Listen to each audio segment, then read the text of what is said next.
Hello there, and welcome to Everything Coptic. So the other day I got a text from one of the homies asking me, I'll read it verbatim. Yo, theological question.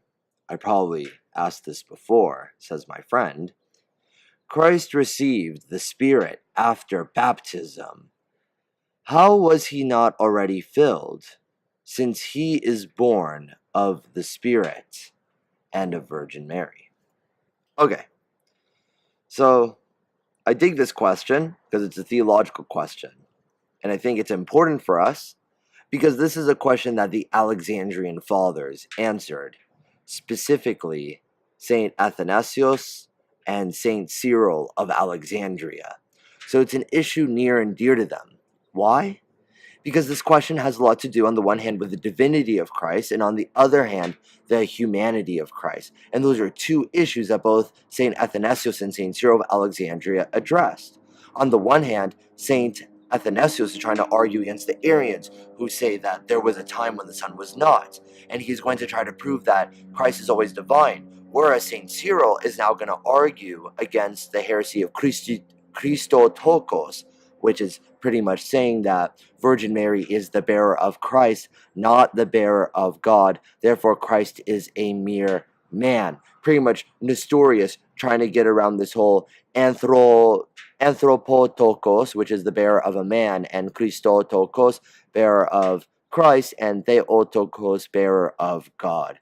That's a much larger topic, but all we need to know is that the Nestorians were trying to prove that Jesus was not God by attacking his mother, Virgin Mary, saying she is not worthy of the title Theotokos, bearer of God, because she bore a man who was worthy of receiving the Holy Spirit or receiving anointing.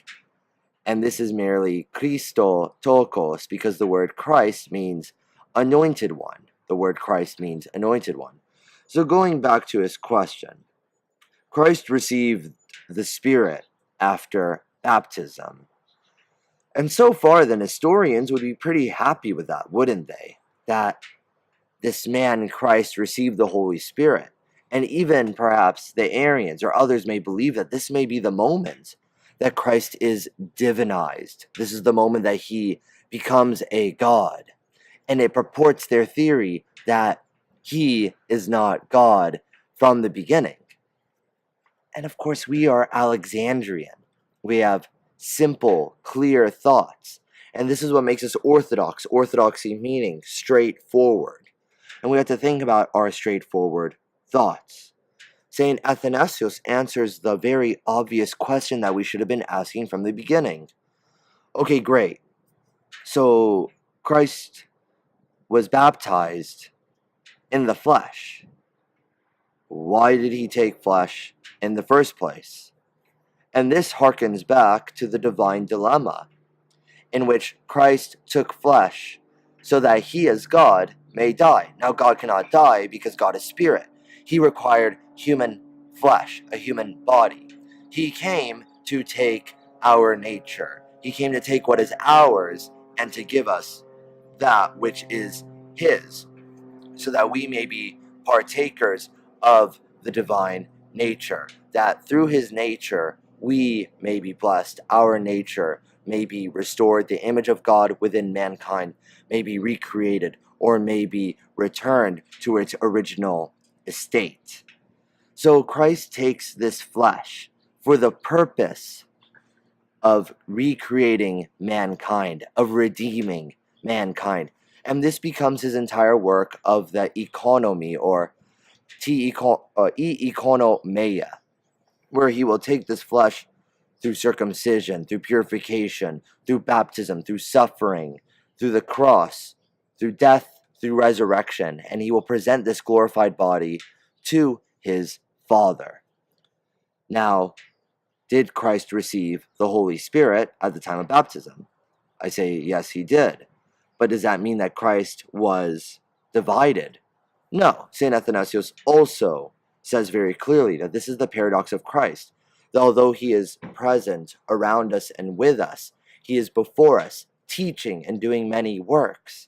He is still resting in the bosom of his Father.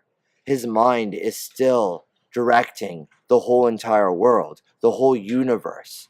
So as God, we cannot limit him that to say he's merely just in this body. He is God. He is in all places. How can we understand that? We can't. It's a mystery because it is God. Yet he cannot be divided from the Father. Likewise, each person in the Trinity cannot be divided from each person because they are united through the Godhead, through the essence, the homoousios. So, okay, sure, Christ is united with the Holy Spirit. Then why did the Holy Spirit descend upon Christ? Well, why did Christ take the flesh? To redeem mankind. Now let's go to St. Cyril of Alexandria to continue this discussion. St. Cyril of Alexandria says, well, look, when Adam sinned in the garden, he chased away the Holy Spirit. And the way St. Cyril understands this, as it's not just the Holy Spirit, and there's God the Father and the pre-incarnate Son sitting there with their arms crossed saying, what did you do? You chased the Holy Spirit away. You need to talk to him. No. St. Cyril always understood each person in the Trinity being united. When the Holy Spirit was chased away, all persons of the Trinity were chased away. And that makes perfect sense because when we sinned, there was a division that we caused between man and God. We pushed God away. And it's awesome because God is the one who then comes to reconcile with us. Nevertheless, though, let's be clear of the language. St. Cyril said Adam chased the Holy Spirit away. So here comes Christ, the second Adam, the one who will save us. And he comes in the flesh. He comes bearing mankind. We are that flesh. The word flesh, sarx, or to take flesh, avechi sarx, is the same. This may be a meditation, but that word, sarkis, a name that we hear, and a repsalin, and also remember your poor servant Sarkis. Is that a specific person? Or is this all persons? Because it is all flesh. And that's what we find in Christ. We find the flesh is all persons. Why? Because the body of Christ is the church. So here is mankind in the flesh of Christ, in the sarx. And he takes this flesh, he takes mankind, and washes mankind in the Jordan River to purify, to recreate. And what happens when mankind is then made clean through the water? Then the Holy Spirit descends upon Christ. Well, yes, Christ, but upon the Holy Spirit. And this is where, and I believe St. Gregory Nazianzus really focuses on this, the unity of the ministry between Christ and the Holy Spirit, which demonstrates the unity between all persons of the Trinity, that God is trying to save and redeem mankind. So let me say the question again and see whether we answered it. Christ received the Spirit after baptism. Yes, of course. How was he not already filled since he was born of the Spirit and of Virgin Mary? My friend, seems that you have missed the point. It is not so much that Christ needed the Holy Spirit. He is united with the Holy Spirit, as St. Athanasius and St. Cyril of Alexandria taught us. It was mankind who was devoid of the Holy Spirit. It was mankind who chased away the Holy Spirit. Jesus came to unite man with God. The point wasn't that Christ received the Holy Spirit. It was that mankind, through Christ, received the Holy Spirit. And Christ is the only man without sin, the only person worthy of such, to unite man with God. So my friend, I hope that answered your question. To brothers and sisters on this channel, I hope if you had that question or that concern, I hope that answered such. If you enjoyed this video, please like and subscribe. But if there is any glory, it is due to our Lord Jesus Christ, to whom is due all glory and honor, with his good Father and the Holy Spirit. And glory be to God forever. Amen.